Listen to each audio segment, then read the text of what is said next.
अपनी मौत पर खुद ही कोई हस्ताक्षर नहीं करता, लेकिन जब जिंदगी मौत से भी बदतर हो जाए तब इंसान को अपनी भावनाओं पे काबू नहीं रहता और वो लगा लेता है अपनी सांसों पे खुद ही विराम।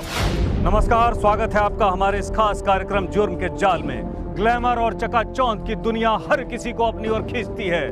कुछ तो इसकी आंधी में टिक पाते हैं और कुछ हो जाते हैं गायब। सारा खेल पैसों का है, चारों तरफ सिर्फ पैसा बोलता है। नीयत, ईमान, वफादारी, दोस्ती, भावनाएं, सब के सब पैसों के मोल बिकते हैं। रिश्ते और ईमान जैसे शब्दों का कोई मोल नहीं रह गया है आज, बल्कि ईमान के गले पे पांव रखकर की जा रही है जी भर के बेईमानी। आज हम एक ऐसे आदमी की कहानी दिखाने जा रहे हैं जिसके खिलाफ मुजरिमों ने रची गहरी साजिश, बुना जुर्म का जाल और धकेल दिया उसे मौत के मुंह में। कौन था वो इंसान जिसने लगाया मौत को गले? कौन है मुजरिम? कौन है उसकी मौत का जिम्मेदार? क्या थी उसकी मजबूरी? क्यों हुआ वो बेबस और लाचार? हम देंगे इन सभी सवालों के जवाब।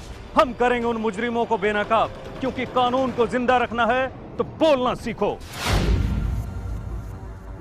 पटना के पॉश एरिया में है प्रकाश भवन। इस अपार्टमेंट के ग्राउंड फ्लोर के एक फ्लैट में रहते हैं भोजपुरी फिल्म के प्रोड्यूसर नवीन सिंह। बड़ी मेहनत, लगन और विश्वास के साथ अपनी आने वाली फिल्म के निर्माण में लगे हैं। पैसों का जुगाड़, कहानी से लेकर फिल्म की कास्टिंग तक, शूटिंग से लेकर वितरण तक के सारे तनाव झेलते हुए बड़े ही मजबूत इरादे से यह शख्स लगा हुआ था अपने सपनों को साकार करने में। 18 फरवरी 2010 की शाम ऑफिस का काम निपटाकर नवीन अपने घर वापस आए।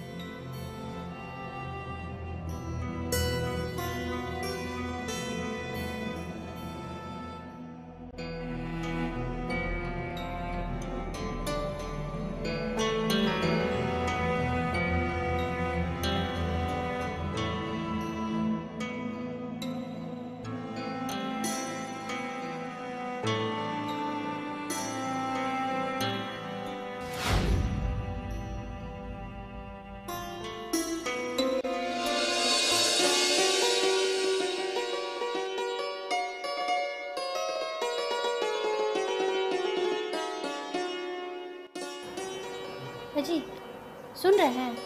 लीजिए चाय। जी सुन रहे हैं? क्या बात है जी, आज आप बहुत परेशान दिख रहे हैं। नहीं, परेशानी की कोई बात नहीं है।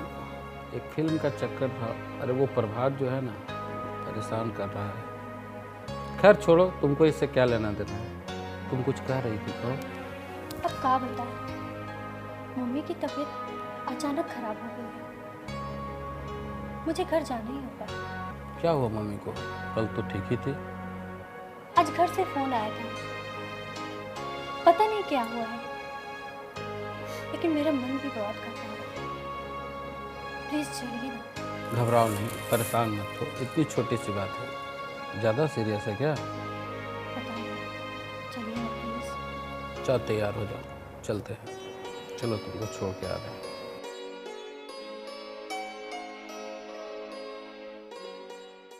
इस तरह से नवीन अपनी पत्नी को मायके छोड़ने निकल जाता है।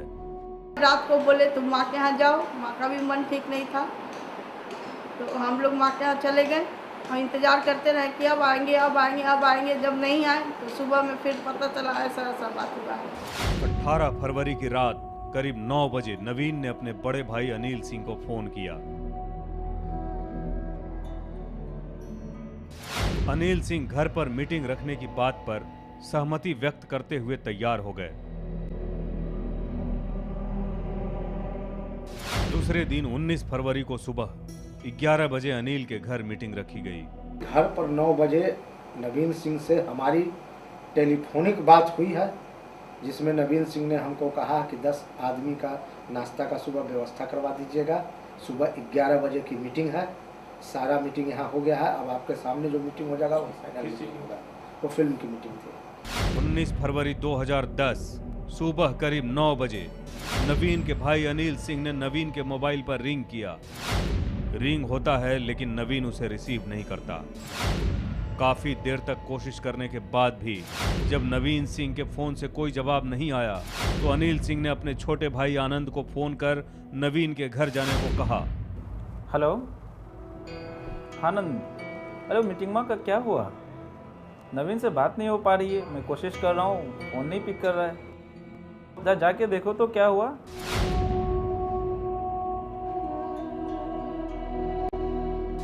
आनंद नवीन के घर पहुंचकर फ्लैट का कॉल बेल दबाया, लेकिन किसी ने दरवाजा नहीं खोला। आनंद ने अपने मोबाइल से नवीन के मोबाइल पर कॉल भी किया, लेकिन उधर से कोई जवाब नहीं आया। तो मैं अपना मोटरसाइकिल से उनके घर प्रकाश भवन फ्लैट नंबर 101 में पहुंचा। फ्लैट नंबर 101 में पहुंचा तो गेट खोल कर मैं फ्लैट अंदर गया अपार्टमेंट में जा कर के मैंने सीधे कॉल बेल को दबाना शुरू किया। कॉल बेल आधे घंटे तक दबाने के बाद कोई रिस्पांस नहीं आया, तो मैं अपने मन में सोचा कि बाथरूम में होंगे, थोड़ा देर के बाद फिर ट्राई करेंगे। बार बार फ्लैट की घंटी बजाने और फोन लगाने के बाद भी जब आनंद को फ्लैट के अंदर से कोई जवाब नहीं मिला, तो उसने गार्ड से नवीन के बारे में पूछा। गार्ड ने आनंद को बताया कि नवीन फ्लैट के अंदर ही है। गार्ड से पूछने के बाद पता चला कि नवीन भैया फ्लैट में ही हैं। गार्ड गाड़ी देखने के बाद बोला कि नहीं भैया फ्लैट में ही हैं, और मतलब कि भैया का देर रात तक लाइट जल रहा था फ्लैट का, तो लगता है कि बहुत रात तक कंप्यूटर पर काम, अक्सर हमारे भाई साहब कंप्यूटर पर काम करते रहते थे नवीन भैया। लगातार कोशिशों के बाद जब फ्लैट के अंदर से कोई सुगबुगाहट नहीं सुनाई दी, तो आनंद को किसी अनहोनी की आशंका ने सताना शुरू किया और पूरी स्थिति की जानकारी उसने अपने बड़े भाई अनिल सिंह को दी। फिर हम कॉल बेल बजाए, फिर जब कोई रिस्पांस नहीं आया तो फिर हम अनिल भैया को फ़ोन किए, तो इन्होंने बोला कि दरवाज़ा तोड़ दो। मैंने प्रकट किया कि लगता है कि कोई अनहोनी घटना अंदर घट चुका है, इसलिए दरवाज़ा नहीं खुल रहा है। सारी स्थितियों को देखते हुए यह तो तय हो चुका था कि नवीन सिंह के फ्लैट में सब कुछ ठीक नहीं है। नवीन सिंह दरवाजा क्यों नहीं खोल रहे थे? क्यों नहीं किया नवीन ने फोन कॉल रिसीव? आखिर फ्लैट के अंदर ऐसा क्या था?